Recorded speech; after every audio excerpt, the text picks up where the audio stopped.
Bonjour mes frères et sœurs. Alors aujourd'hui nous allons voir l'expérience personnelle de la miséricorde vue par Jean-Paul II.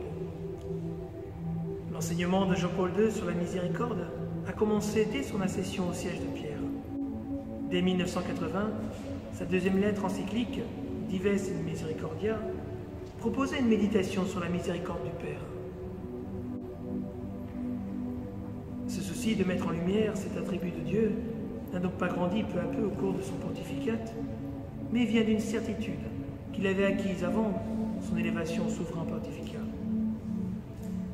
Jean-Paul II disait « Le message de la divine miséricorde m'a toujours été cher et familier.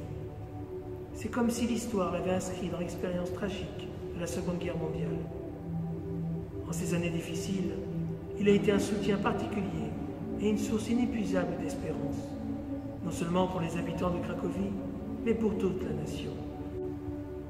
Telle a été aussi mon expérience personnelle, que j'ai apportée avec moi sur le siège de Saint-Pierre, et qui, en un sens, dessine l'image de ce pontificat. La vie de Karol Wojtyła a été marquée par le mystère de la souffrance et du mal. Alors qu'il n'avait que 9 ans, il perd sa mère. 3 ans plus tard, il perd son frère, et 12 ans après, son père. Mais surtout, il a connu 2 systèmes profondément pervers et destructeurs pour l'homme, le nazisme et le communisme. Il en a tiré la conviction que le monde contemporain est marqué par le mal, comme il ne l'avait jamais été auparavant.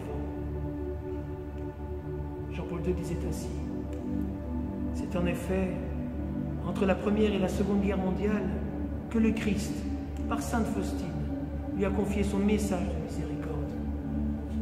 Ceux qui se souviennent, qui furent témoins et qui prirent part aux événements de ces années et des atroces souffrances qui en découlèrent pour des millions d'hommes, savent combien le message de la miséricorde était nécessaire.